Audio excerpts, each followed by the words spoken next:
বিরোধীদের কোনো জায়গা দিয়েছেন, কোনো সম্মান দিয়েছেন, বাঁচার অধিকার দিয়েছেন? আজকে ঠেলায় পড়েছেন বলে গাছে উঠতে হচ্ছে। মমতা ব্যানার্জির এই রাজনীতি, এই যে স্যান্ডউইচ রাজনীতি, এটা চলবে না।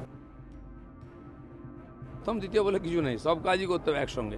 আপনি বিরোধীদের কোনো জায়গা দিয়েছেন, কোনো সম্মান দিয়েছেন, বাঁচার অধিকার দিয়েছেন, ঘরবাড়ি ভেঙেছেন, তাদের মুখ দেখতেন না, কি বলেছেন?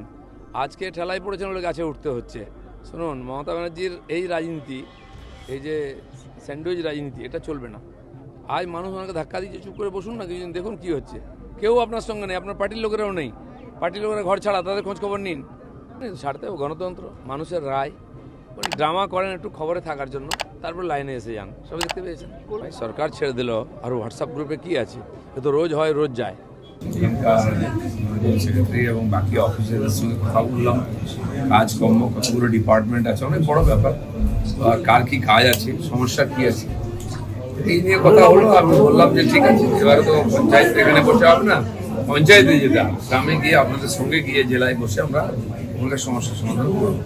তো সেই কথা হয়েছে। কালকে একটা প্রাইমারি ক্লাস আমার হয়েছে, আজকে এখানে এলাম। মিনা সাহ আছেন, সেক্রেটারি ডিপার্টমেন্ট আছে, যারা অফিসারদের সঙ্গে কথা হলো।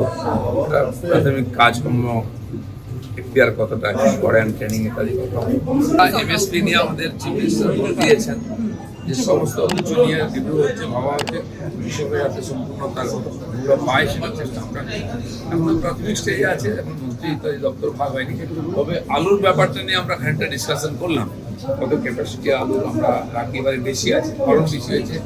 হিমঘরগুলো আমাদের আন্ডারে আছে, 500 কত হিমঘর, 574 তো তাতে আলু সাফিসিয়েন্ট আছে, 75 লাখ মেট্রিক টনের বেশি আছে।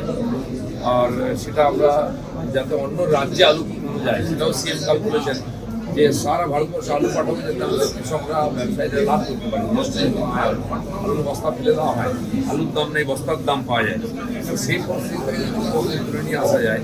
তারা 2 টাকা কিলো করে আলু বিক্রি করে, সেটা যদি না হয়, প্রতিদিন বিক্রি করে, আলু সাইড করে, তার পরিবর্তনে যে অন্য খবর করে কিছু আমি তো শুনিনি, শুনি কথা বলি।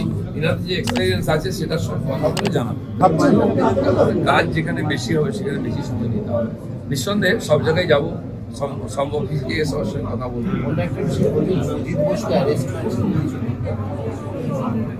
চলছে ইনকোয়ারি, দুর্নীতি ইত্যাদি বিভিন্ন কমপ্লেন আছে, কোর্ট দেখবে এইসব ব্যাপারটা।